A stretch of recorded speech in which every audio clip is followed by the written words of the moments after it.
Bismillahirrahmanirrahim. Assalamualaikum warahmatullahi wabarakatuh.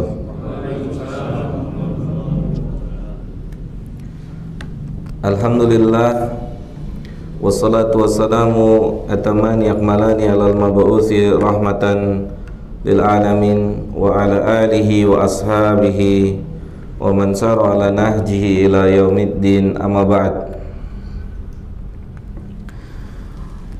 Pertama dan yang paling utama, mengawali pertemuan kita pada sore hari ini, kita memuji Allah Subhanahu wa taala atas berbagai macam kenikmatan yang Allah berikan kepada kita semua.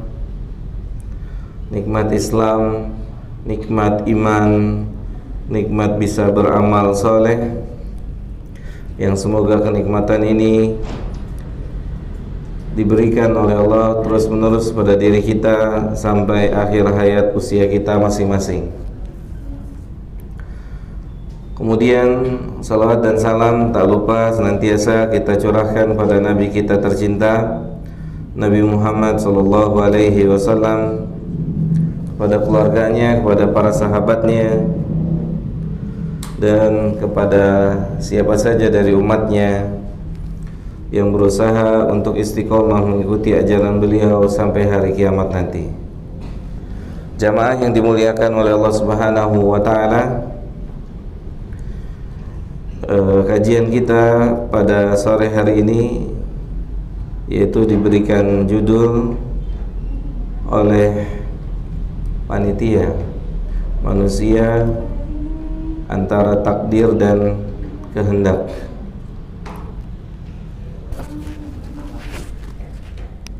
Manusia antara takdir dan kehendak.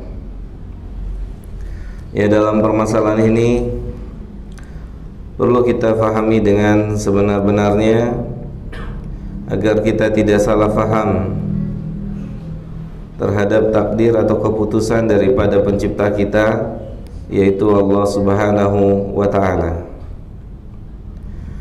Dan tentunya yang harus kita fahami yang pertama kali adalah takdir Allah seluruhnya baik. Tidak ada yang buruk murni, tetapi seluruh takdir Allah adalah baik.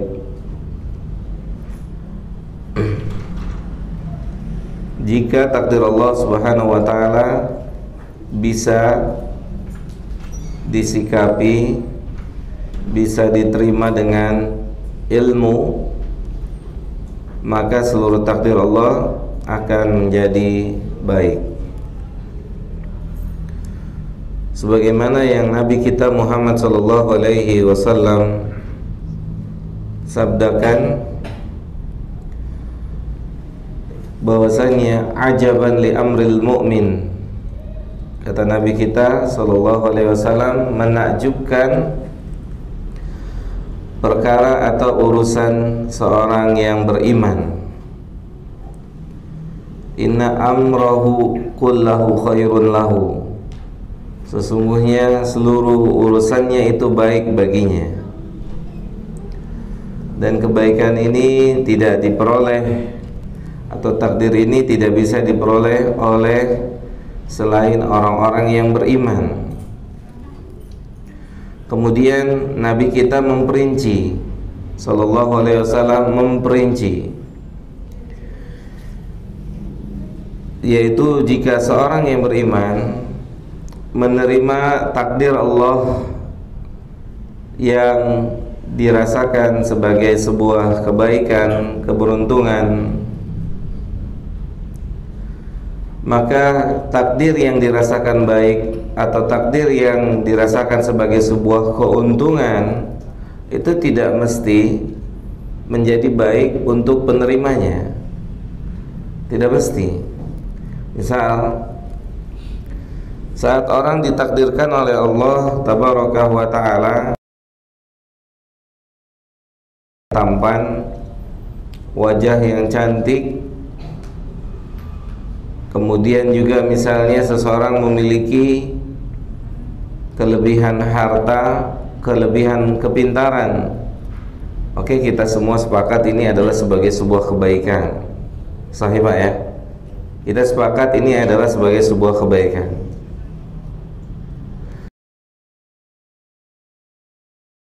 Semuanya dirasakan baik. Bisa jadi dan boleh jadi takdir ini jadi malapetaka untuk yang menerima jenis takdir ini. Jadi sebab dia disiksa atau dihukum oleh Allah di dunia maupun di akhirat. Di dunia maupun di akhirat. Oke, kita ambil contoh. Siapa di antara pendahulu kita yang pernah ditakdirkan oleh Allah diberikan kemewahan, harta yang banyak? Yang kita kenal, kalau orang Indonesia bilang itu harta karun gitu ya. Betul ya? Jadi yang dimaksud dari ucapan saya adalah Qarun. Oke, Qarun ya. Dikenal sebagai orang yang memiliki harta. Seharusnya kalau mau dibilang orang paling bahagia,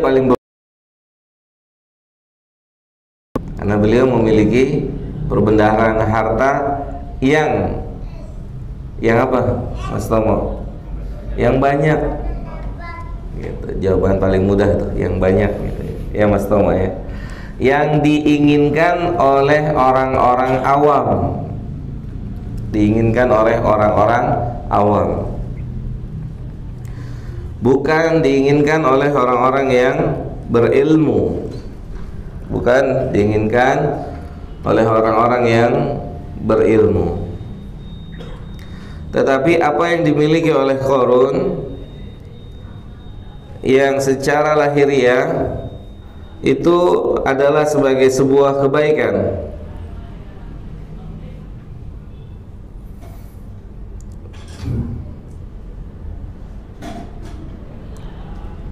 Sebagai sebuah kebaikan.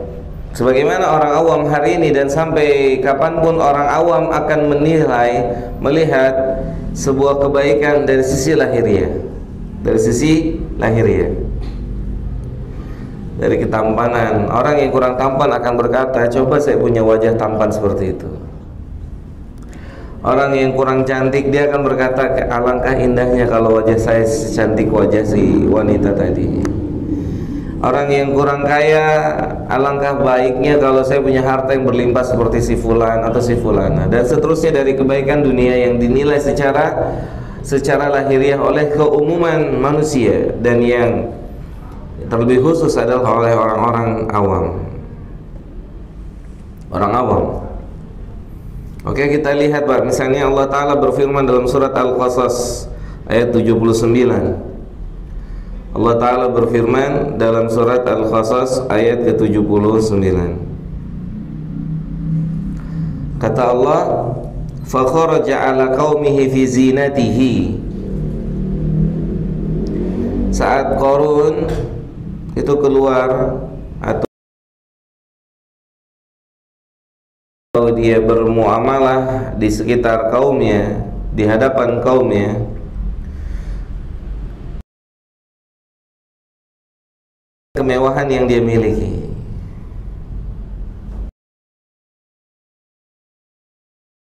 Orang awam terhadap kemewahan yang nampak, yang dilihat dari penampilan siapa? Qarun. Bagaimana mereka melihat? Bagaimana orang awam? Apakah kita termasuk orang awam atau tidak? Lihat, orang awam berkata, qala alladziina yuriduna al-hayata ad-dunya ya.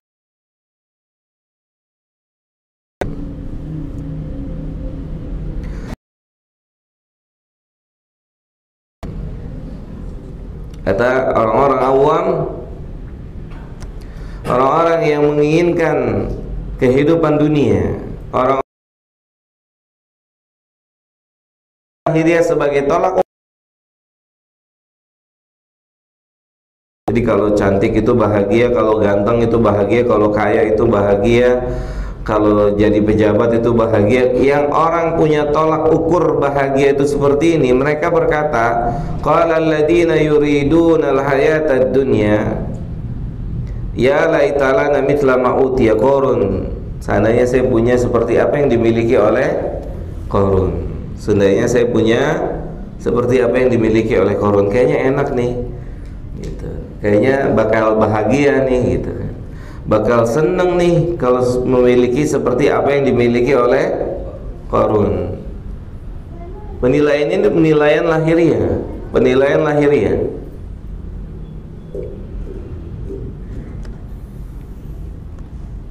Mungkin seseorang berpikir ketika dia memiliki apa yang dimiliki oleh Qarun, dia bisa melakukan apa saja dengan hartanya, dengan kekayaannya, dengan jabatannya, dengan kekuasaannya dan seterusnya.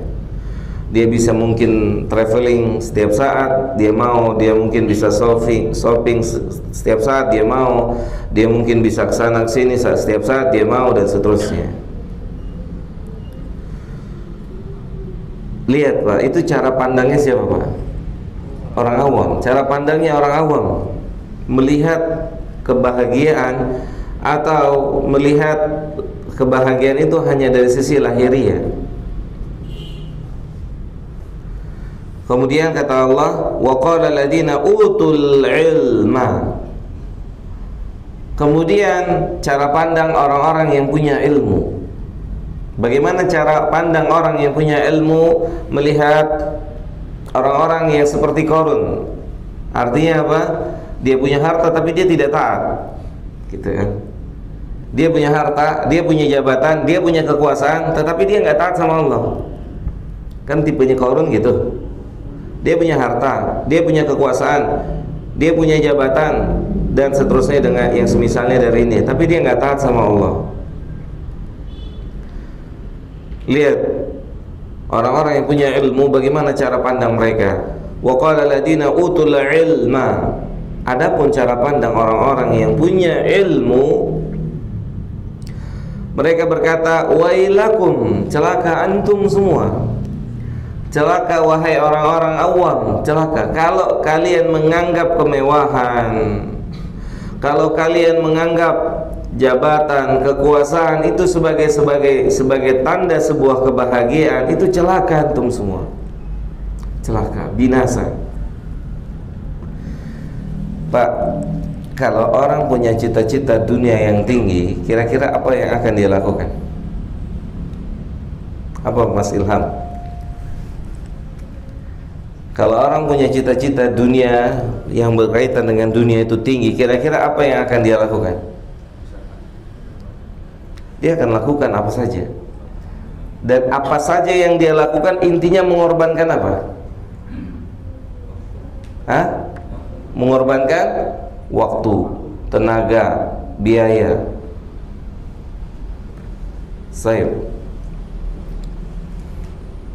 Nyata? Nyata atau tidak? Nyata.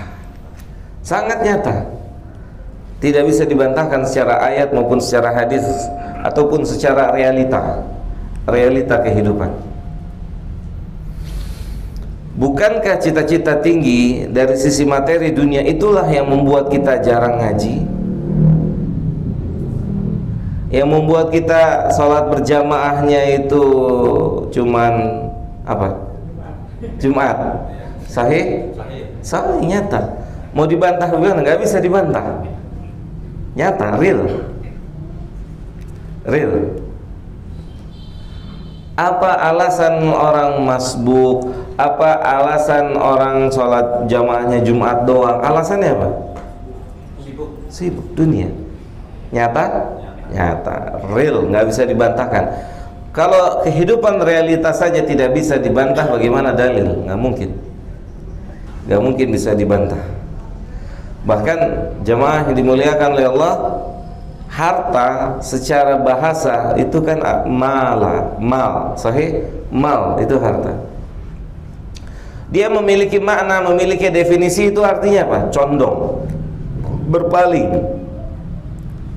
Misal dalam sisi bahasa Arab kita katakan ar-rajulu mala 'anil haqq. Orang itu berpaling dari kebenaran. Dan realita ketika orang sudah condong dengan harta, dengan mal, maka hidupnya akan berpaling menjauh dari kebenaran. Real nggak? Nyata nggak? Ketika orang sudah menjadikan dunia sebagai target hidupnya, jangankan di sana, di dalam masjid aja masih mikirin dunia. Sahih nggak? Ini real. Jangankan di sana, kalau di sana mungkin tempatnya, Pak. Betul, Pak? Di sana tempatnya. Naudzubillah min dzalik, masuk sini. Masuk mana? Masjid. Masih muamalah dunia, bangkai kambing yang nggak punya nilai di sisi penciptanya. Nyata? Masuk sini sangat tragis. La haula wala quwata illa billah. Lihat Pak, percakapan Salim bin Abdullah bin Umar, cucu daripada Umar bin Khattab radhiyallahu taala anhu. Dia ditawarkan bantuan saat di zamannya, dia seorang tabi'in, miskin, ditawarkan bantuan oleh ulil amri saat itu, Hisham, yang bernama Hisham, bertemu dengan Salim bin Abdullah bin Umar di dalam Masjidil Haram.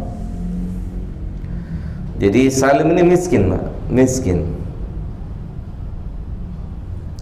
Ditawarkan oleh Abdullah, oleh Hisham, antum butuh bantuan nggak? Begitu, Pak. Jadi kalau dilihat sejarah, belusukan itu sudah dilakukan oleh orang-orang dahulu, oleh ulil amri dahulu. Itu dari zaman ke zaman sudah dilakukan, dari mulai Abu Bakar dan seterusnya itu sudah dilakukan, Pak. Bedanya ulil amri dulu itu tidak diketahui oleh siapa saja kecuali sesudah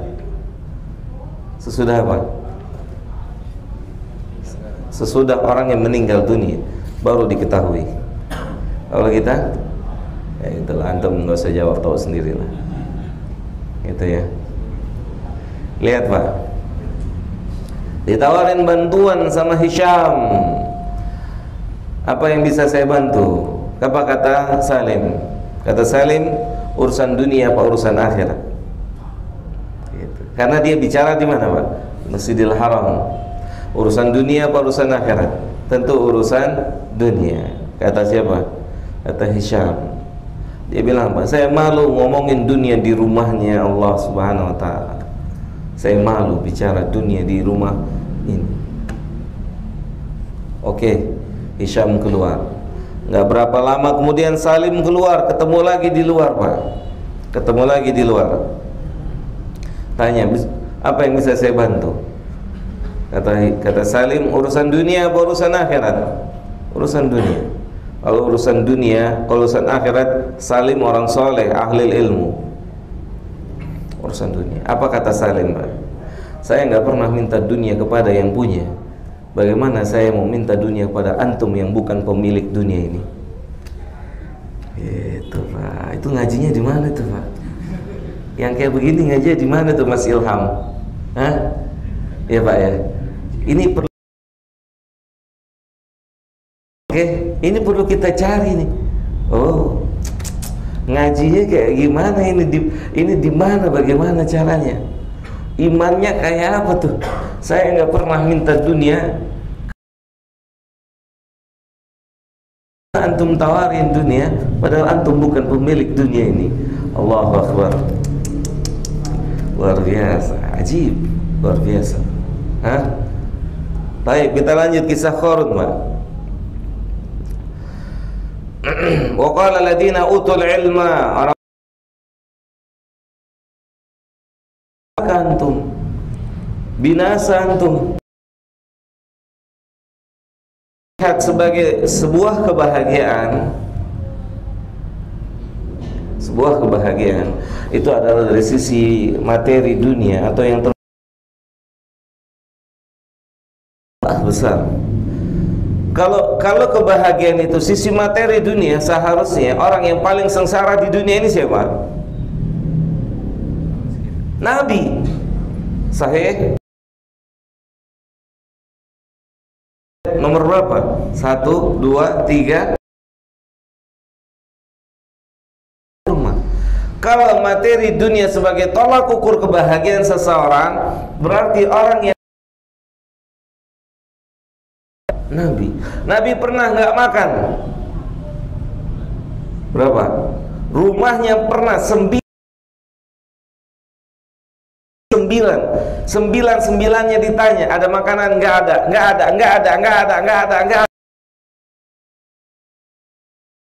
makanan. Nggak mungkin dong pindah ke rumah sebelah. Nggak ada. Semuanya nggak ada. Berapa lama?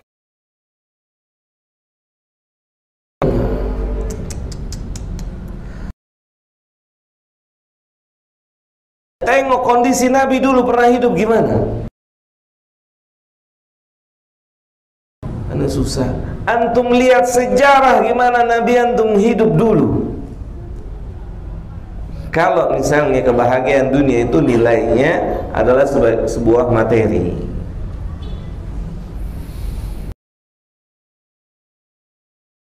Ilmu, mereka bilang apa?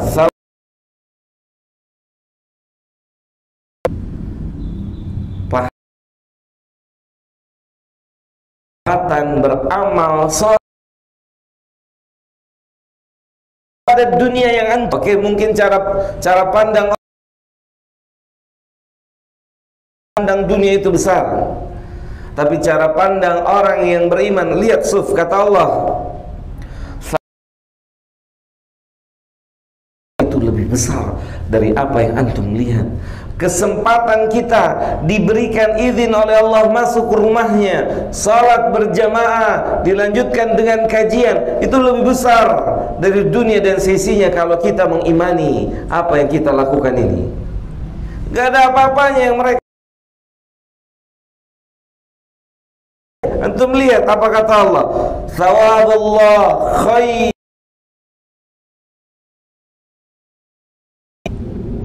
Tapi bukan untuk setiap orang. Tidak setiap orang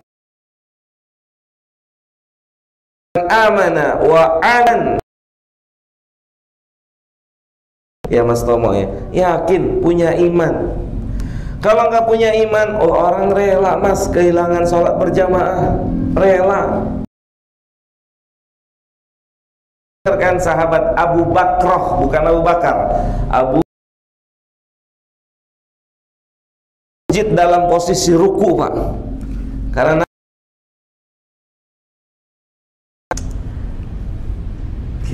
kenapa? Apa dasar itu, Mas Kartono? Karena dia nggak mau lewat 1 rakaat itu.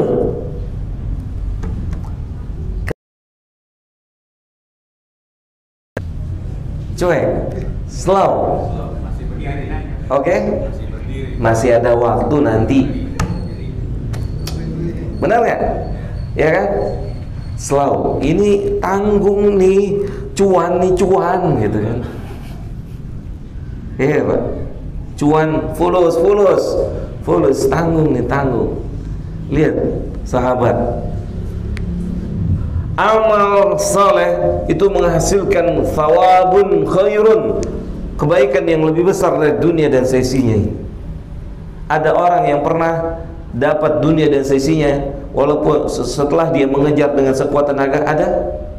Gak ada. Bagaimana qobliyah subuh kata Nabi?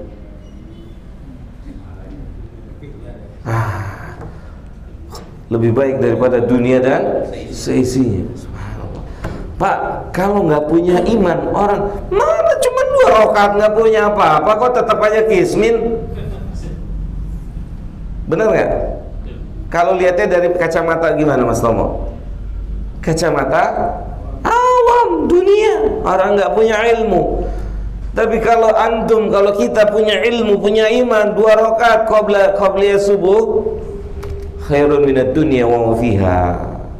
lebih baik daripada dunia dan seisinya. Makanya Nabi gak pernah tinggal sholat sunnah yang tidak pernah ditinggal qabla subuh. Walaupun beliau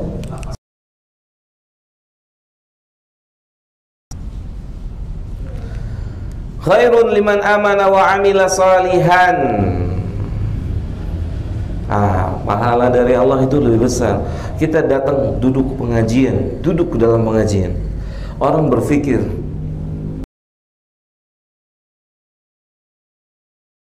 berapa banyak orang yang mati-matian kejar fulus di jalan sana, udah dapat keluar lagi berkahnya, seperti tidak ada kenyamanan.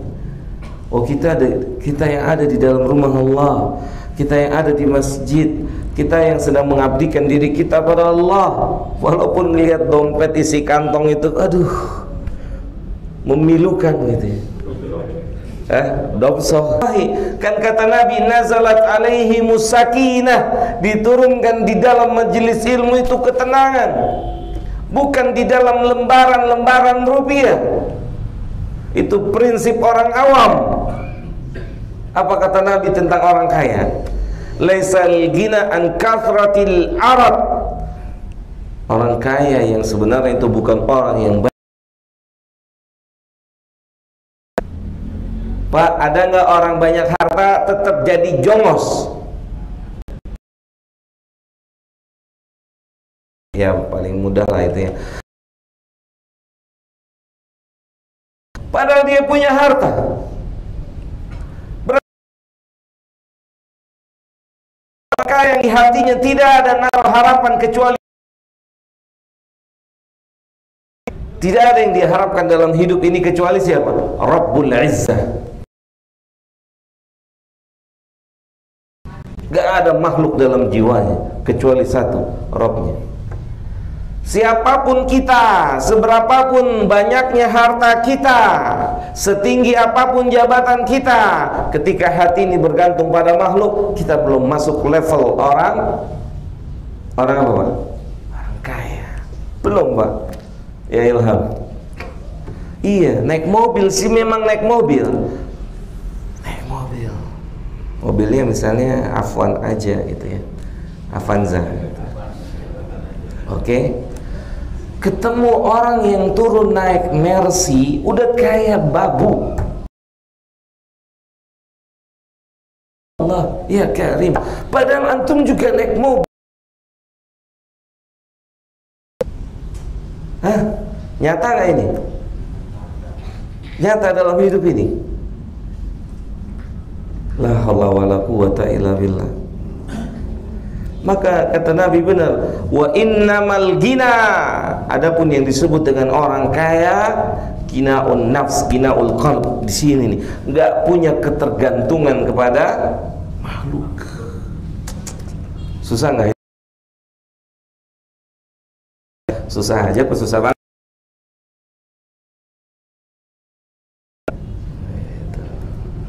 Susah Pak.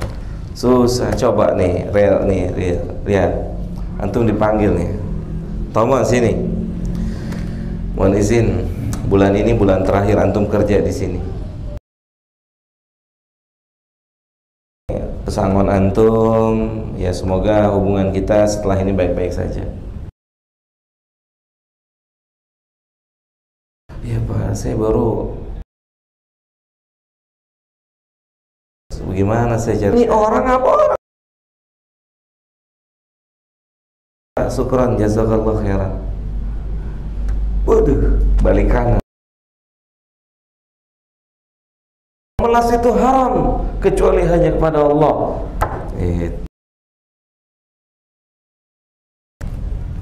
Hebat ya. Pernah merasakan sendiri Pak. Saya mau pulang tuh. Bawa sendirian. Qadarullah kurang lebih itu sudah hampir jam.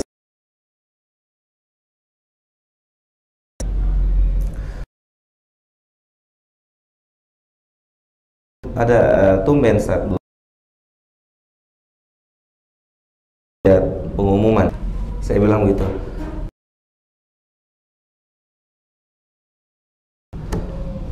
Ustaz bilang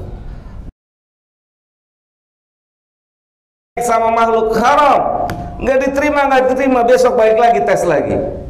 Loh. Haram, nggak ada, nggak diterima, nggak diterima. Haram, itu haram. Susah sampai tadi. Iya, tapi dia bukan orang. Dia ma'ruf, sangat ma'ruf di negeri ini. Saya tidak bilang di Jakarta, tapi di negeri ini haram, nggak boleh lagi.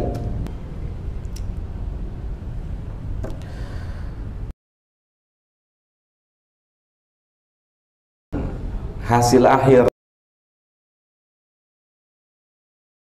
fakhasafna bihi wa bidarihi min fi'atin yansurun. Dia dengan apa? Lembab.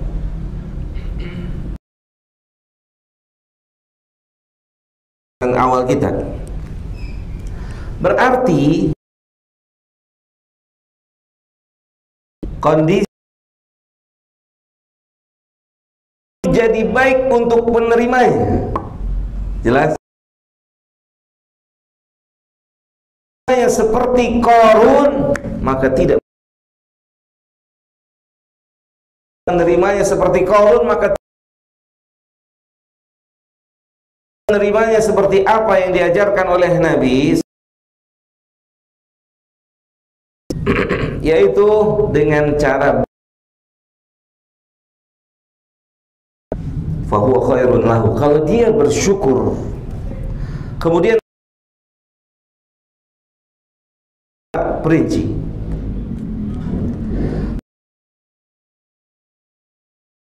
pada pemberinya Allah, pulangkan nikmat itu semua kepada pemberinya Rabbul Izzah. Ketampangan, kecantikan, kemewahan,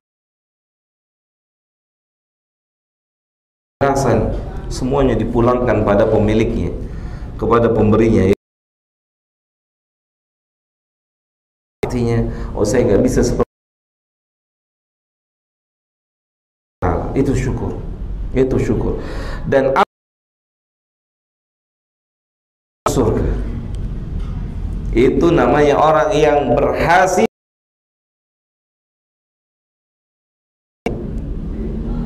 orang yang berhasil dengan ujian.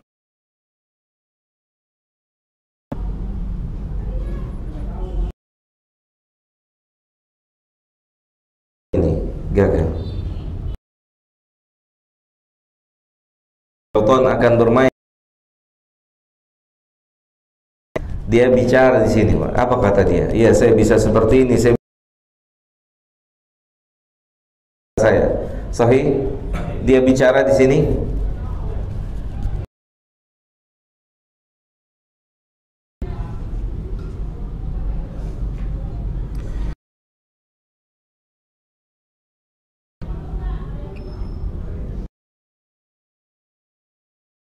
Kesengsaraan, jika ketidakbaikan, ketidakberuntungan untuk seseorang,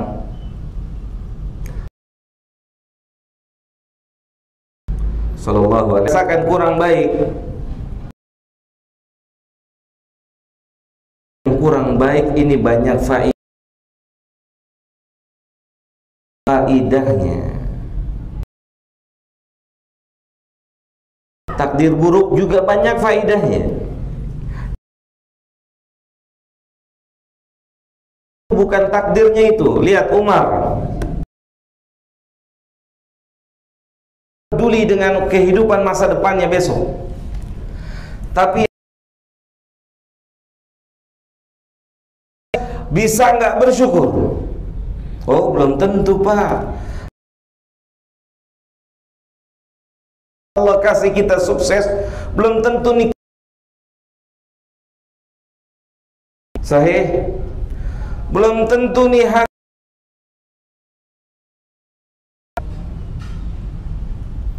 makanya Umar nggak pikirkan bagaimana misalkan dia jadi orang senang, dia bisa bersyukur atau tidak? Pikirkan jadi orang yang atau tidak, itu yang harus jadi fokus kita. Takdir ini aja, Pak. Betul. Kita mendapatkan kebaikan, menyerahkan. Bagaimana jika kita mendapatkan ketidakbaikan, kita bisa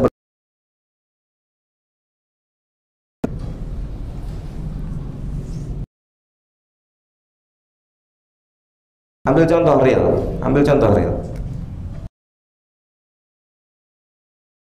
Banyak orang tanpa sadar memulangkan seseorang melakukan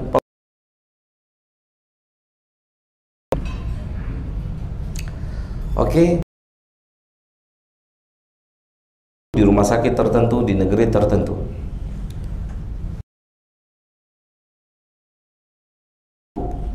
Hasilnya apa, Pak?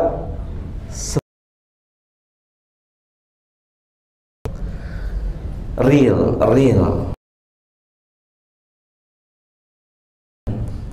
Apa yang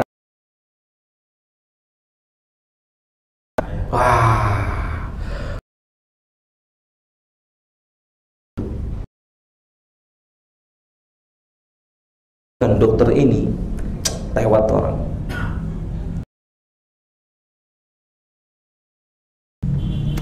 Juga sebaliknya, gara-gara di rumah sakit itu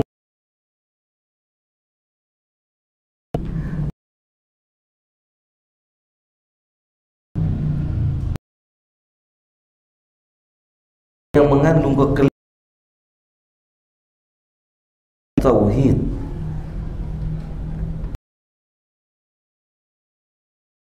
sembuh dari penyakitnya, itu ulangkan kepada Allah, sehingga orang nggak akan ada rasanya Rabbul Izzah ditangani oleh rumah sakit yang paling canggih, yang paling mantap, mati. Takdir di lauh mahfuz habis. Berbicara takdir, judul temanya apa tadi, Ilham? Antara kehendak dan takdir.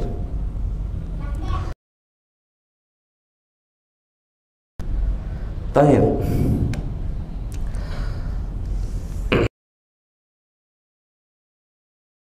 Yang dimuliakan oleh Allah Subhanahu wa taala.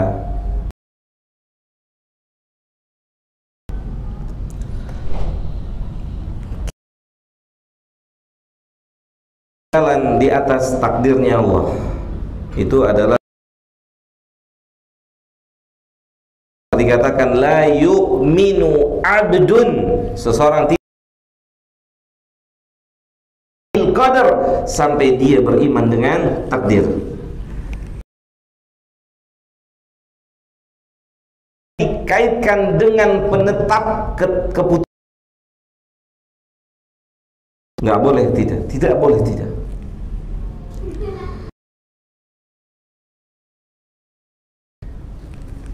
Mulai memahami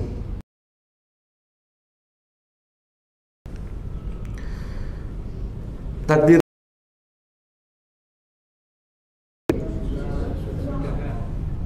Oke.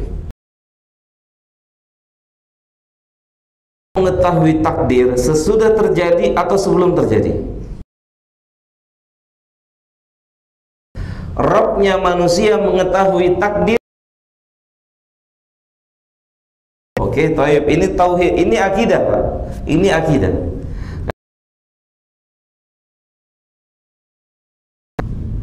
Ada kaitannya dengan mereka. Jabariyah dulu. Allah Jalla dik sebelum terjadi. Seperti kita, dan dia yang menetapkan kita duduk di sini. Oke?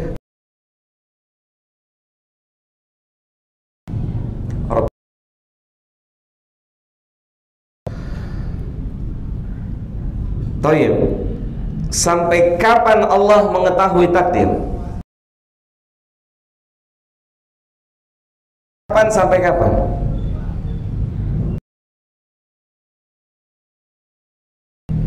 Dari awal sampai tahu, dari pertama kali yang terjadi sampai tauhid, akidah dalam hati kita. Tidak boleh tidak. Allah Ta'ala berfirman,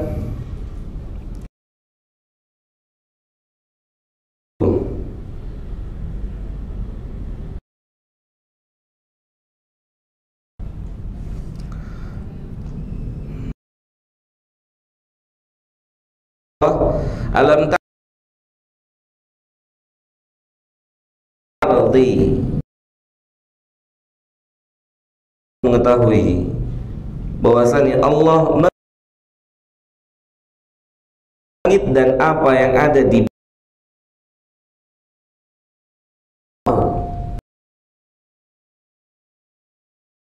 kemudian inna dzalika fi kitab, Allah itu tercatat di lauh. Corona Allah tahu atau tahu?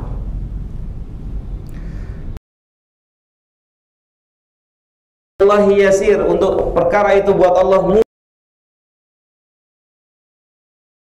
Oke, kita mempelajari dulu ini. Jadi yang tahu seluruh perkara sebelum terjadi, perkara sebelum terjadinya sampai di dalam jiwa kita harus ada di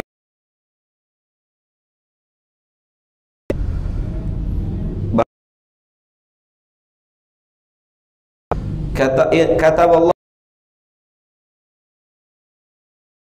wal ardi bi khamsina alfa, menetapkan takdir untuk makhluk bumi. Pak, tetapkan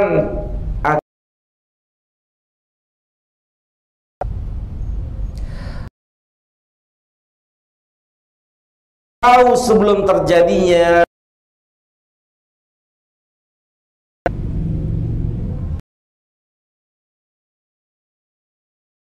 Apa Pak?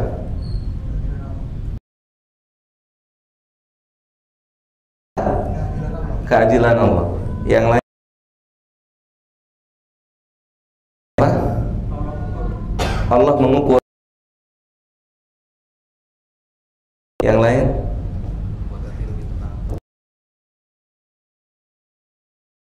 paling utama Pak, oleh para ulama, ini harus jadi seluruh kejadian sebelum takdirnya, itu yang paling utama pada Allah. Mafhum Pak? Kalau ditetapkan tidak tahu,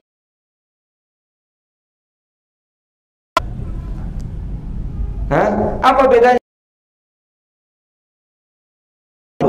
Gak ada bedanya.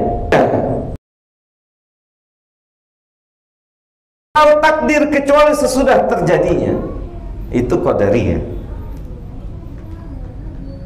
Qadariyah.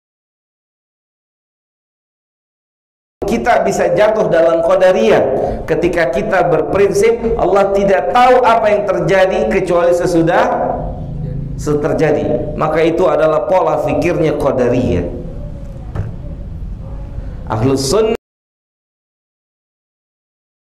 sebelum apapun yang terjadi di langit dan di bumi, namanya menghilangkan sifat kekuatan yang menjelaskan yang menjadi sebab dia layak untuk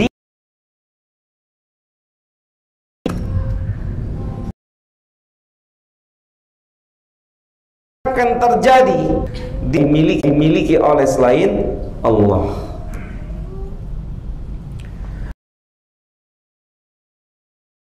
Kajian ini bersambung terus, Mas. Nggak selesai, sepertinya nggak selesai, belum selesai. Nanti antum ganti tulisannya ya angka 2.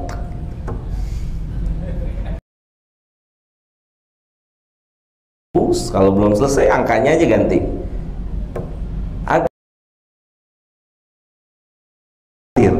Bagaimana cara orang mengimani takdir yang sebenar-benarnya? Apa yang membuat orang stres hidup di dunia ini? Karena salah mengimani takdir. Ada orang kaya bunuh diri? Ada? Banyak. Ada orang kaya belaga miskin? Banyak? Ada. Dia punya harta, sepertinya nggak berharga hartanya, nggak berharga.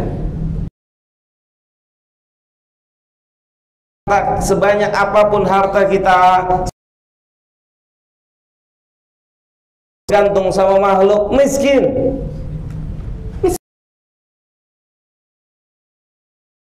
Kita cuman cai putih.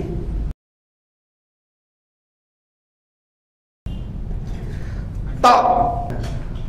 Kita nggak WA tuh teman kita, akhi ukhti saya beri makan. Itu orang kaya.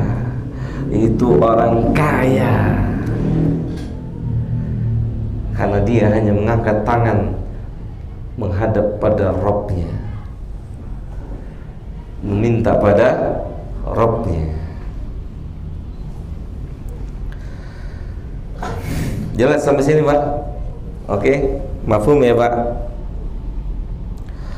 Taib. Dan takdir ini disebut oleh para ulama dengan takdir azali. Takdir yang nggak bisa dirubah, yang ada di Lauh Mahfuz itu nggak bisa dirubah. Rufi'atil aqlam wa jaffatis suhuf, pena telah diangkat dan lembaran-lembaran telah kering. Sudah nggak bisa dirubah. Oke, kesimpulannya catatan di Lauh Mahfuz sana sama sekali nggak bisa dirubah. Final. Oke, final. Oke, Taib. Apa kekurangan jika diyakini takdir azali itu bisa dirubah? Apa kekurangannya? Buat Allah apa kekurangannya? Ada kekurangan nggak buat Allah? Apa? Allah pelin-pelan, nggak bisa menetapkan. Sahih? Kalau itu takdir azali itu dirubah yang di Lauh Mahfuz, berarti sama dengan kita makhluk yang kadang-kadang menghapus keputusan, mengganti keputusan berikutnya. Jelas, Pak? Dan itulah pembeda di antara sekian banyak pembeda makhluk dengan Khalik. Oke, nanti antum jangan tanya dulu, Ustaz, bukannya takdir bisa dirubah dengan doa? Oke, kita belum masuk bab itu ya. Kita masuk di takdir azali dulu. Jenis takdir ada 4, saya baru sebut 1. Jenis takdir ada berapa? 4. Ini pelajaran tauhid nih, Pak. Melanjutkan kitab tauhid yang saya bahas di sini. Ya Ilham ya. Di sini saya dulu bahas kitab tauhid ya. Itu ada di kitab tauhid itu, Pak. Yang pertama azali. Oke, kita pahami di sini dulu. Gak bisa dirubah. Itu kita paham di situ. Pertanyaannya jangan lengkap, Ustadz, bukankah ada takdir yang bisa dirubah? Oke, belum masuk pertanyaan itu, belum masuk. Tapi kita harus pahami dulu ada satu takdir yang dinamakan oleh para ulama takdir azali, yang itu nggak bisa dirubah. Udah kering, udah diangkat kolamnya, penanya sudah diangkat, lembarannya sudah kering, sudah selesai, semuanya sudah selesai, semua sudah selesai. Komprehensif semua, sampai list nama penduduk surga dan penduduk neraka juga sudah selesai. Sudah selesai. Selesai buat siapa? Buat siapa? Buat Allah.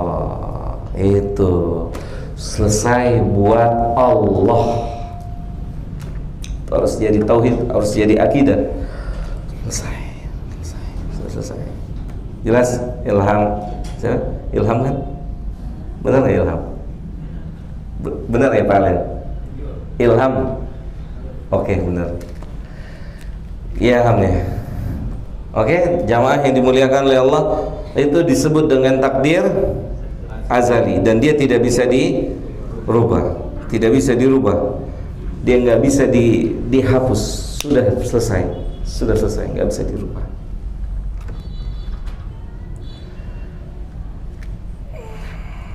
Baru kita akan masuk ke jenis 3 takdir yang bisa dirubah.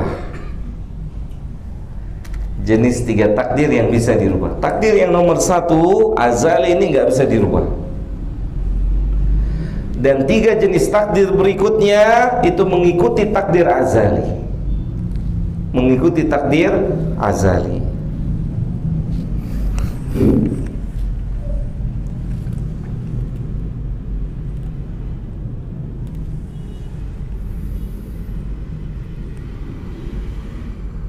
Oleh karena itu, Umar bin Khattab setelah mengetahui ini, apa yang terjadi? Salah satu doa yang beliau ucapkan apa? Dia memohon pada Allah agar ditetapkan di Lauh Mahfuz sebagai penghuni surga. Gitu. Dia mohon pada Allah agar ditetapkan di Lauh Mahfuz sebagai penduduk surga. Maka ini juga yang harus kita minta pada Rabbul Izzah. Salah satu doa yang sangat kita dianjurkan untuk kita yang zaman penuh dengan fitnah. Rabbana la tuzigh qulubana ba'da idh hadaitana wa hab lana min ladunka rahmah. Itu doa. Kita minta pada Allah agar hati ini tidak pelin-pelan.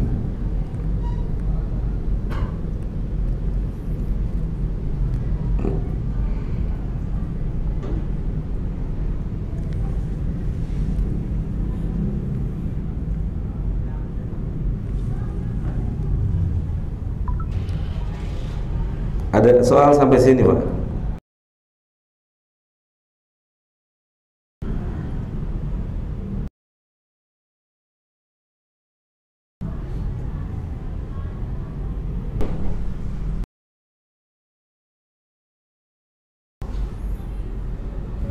Ada yang mau tanya sampai sini?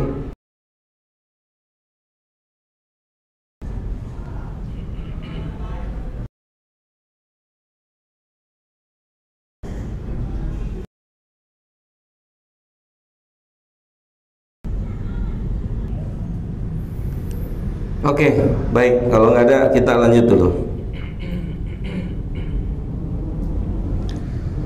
Kita lihat surat Al-Hadid ayat ke-23.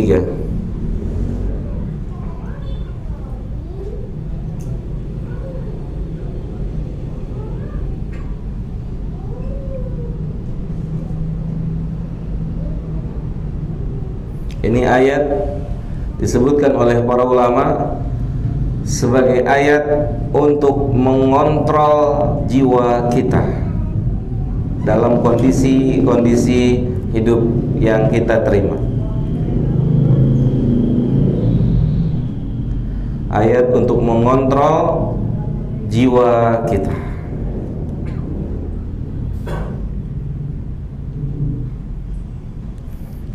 Kita sebut dari ayat fil ardi wala fi anfusikum illa fi kitab. Allah perkara yang terjadi di bumi ini ataupun yang menimpa pribadi-pribadi kita, apa saja, baik hal-hal yang menyenangkan maupun yang tidak menyenangkan, apa saja yang ada di bumi ini yang menyenangkan kita ataupun yang tidak menyenangkan kita, yang menimpa kita, yang menyenangkan kita ataupun yang tidak menyenangkan kita. Kata Allah, illa fi kitabin min qabli an nabraha, kecuali itu semua sudah tercatat di Lauh Mahfuz sebelum terjadinya. Kecuali itu semua sudah tercatat.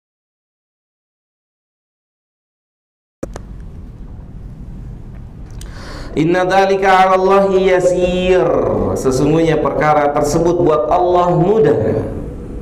Buat Allah mudah. Lihat Pak, fungsi daripada seseorang mengimani apa yang terjadi dalam hidupnya, baik yang menyenangkan atau tidak menyenangkan, fungsinya ketika dia mengimani ayat ini, lihat nih fungsinya. Afatakum. Fungsi yang pertama, jika seseorang tidak mendapatkan apa yang telah mereka usahakan, mereka tidak putus asa, mereka tidak lemah, mereka tidak menyalahkan dirinya. Tuh kan, sudah saya bilang, kenapa begini, kenapa begitu. Gak boleh Pak. Kan kata Nabi, ihris ala ma yanfa'uka, berusahalah untuk memperoleh apa yang bermanfaat buat dirimu. Jika jangan pernah kita berkata, seandainya nggak begini nih yang jalan yang kita tempuh, pasti hasilnya nggak begini. Itu nggak boleh. Tetapi yang Nabi ajarkan, ketika kita mendapatkan satu kondisi yang tidak sesuai dengan apa yang kita inginkan, maka satu ucapan yang Nabi ajarkan, apa Pak? Qaddarallah wa masya'a fa'al. Oke, kita udah usaha mati-matian, mau buka puasa ngincer kolak, nggak tahunya yang datang bihun. Kita contoh paling ringan-ringan aja deh Pak. Kita buka di masjid, ya, masjid tempat umum, dapat sesuai dengan yang dikasihnya aja kan gitu. Iya, Mas Tomo. Tapi hatinya sudah ngetemin kolak. Udah mau usaha kayak gimana, udah deket-deketin duduknya sama si kolak tuh ya. Udah deket-deketin ya. Biar bisa ambil kolak sedekat-dekatnya gitu, biar bisa dapat kolak. Kalau di Lauh Mahfuz sana bukan bagian miliknya, Allah takdirkan tidak tertutup kemungkinan ada orang lewat, kolaknya kesenggol, tumpah tuh semua. Mungkin? Mungkin, sangat mungkin. Gimana hatinya? Udah jauh-jauh dari sana ke sini untuk kolak. Hah? Udah jauh-jauh gitu kan, udah buang rasa malu, geser-geser gitu ya, demi sebuah kolak kesenggol. Gimana tuh? Nyesek gak tuh hati? Nyesek ya? Tapi kalau orang yang beriman, duduk, dia mau kolak, nggak dapat kolak, dia berkata dalam dirinya, di Lauh Mahfuz tidak ada kolak untuk saya di sore ini, sehingga kolak itu walaupun depan muka saya nggak dapat saya. Itu dia ya Pak ya. Likaila ta'sau ala ma fatakum, agar mereka tidak putus asa, agar mereka tidak menyalahkan satu sama lain, kamu sih begini, kamu sih begini. Enggak, ini udah terjadi, sudah selesai. Qadarallah wa ma syaa fa'al.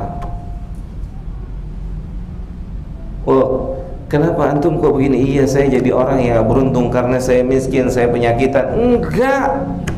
Qadarallah wa ma syaa fa'al. Qadarallah. Iya, saya udah dagang seharian, gak ada yang laku ini, gak ada yang saya rugi. Enggak. Untung kalau tetap bersyukur dan mengatakan qadarallah wa ma syaa fa'al.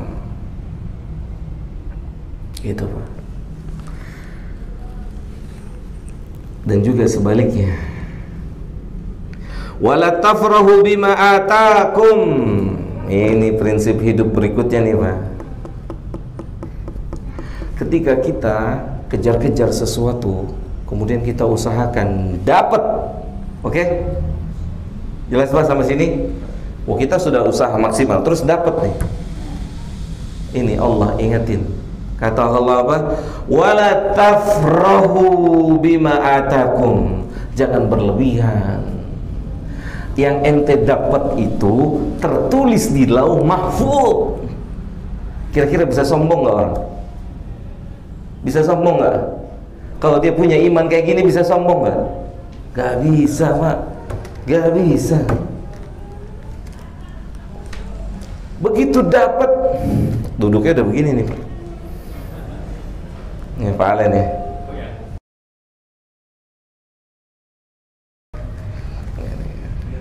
Hah? Begitu udah dapet nih. Ini prinsip hidup. Makanya jangan pikir jadi orang sukses berhasil itu mudah. Belum tentu. Sulit. Sama sebagaimana sulitnya orang menjadi orang yang ditakdirkan hidup susah, penyakitan. Sama sulit. Mereka sulit bersabar, yang lain sulit bersyukur. Sulit, Pak. Allah bilang apa? Wala tafrahu bima atakum, agar jangan kalian berlebihan dalam bergembira. Oke, kita boleh bergembira, bersyukur. Lihat, Pak,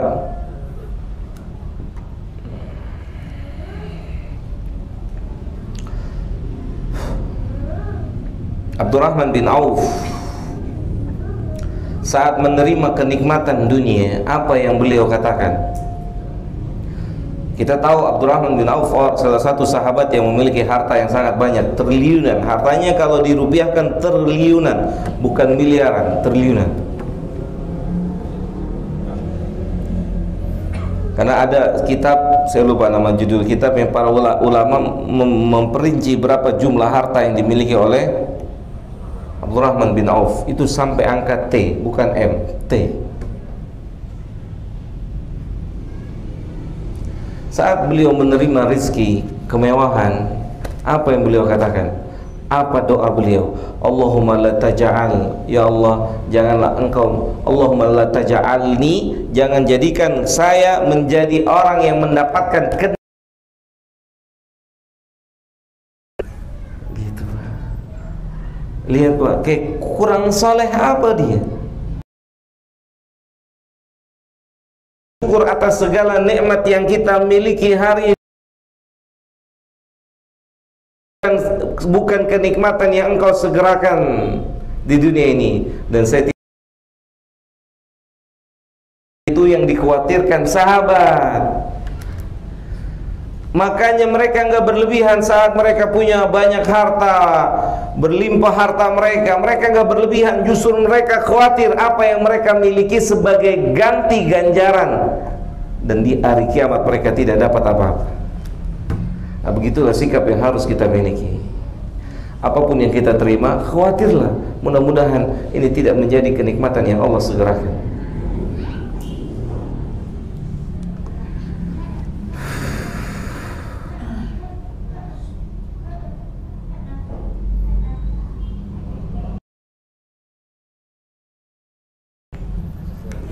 Takdir azali. Sudah paham sampai sini, Pak ya?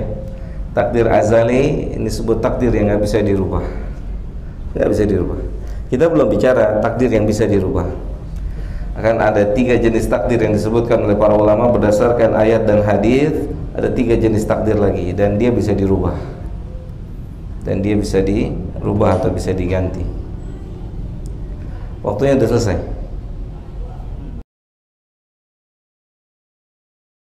Selesai Pak. Baik, bersambung Pak. Jadi bukan cuma sinetron yang bersambung, kajian juga bersambung, insya Allah. Oke, pertanyaannya juga nanti aja bersambung, karena materinya belum selesai. Insya Allah mudah-mudahan bermanfaat kajian kita sore hari ini buat saya dan buat kita semua. Wassallallahu ala nabiyyina Muhammadin wa ala alihi wa sahbihi ajmain. Subhanakallahumma bihamdika asyhadu an la ilaha illa anta astaghfiruka wa atubu ilaika. Assalamualaikum warahmatullahi wabarakatuh.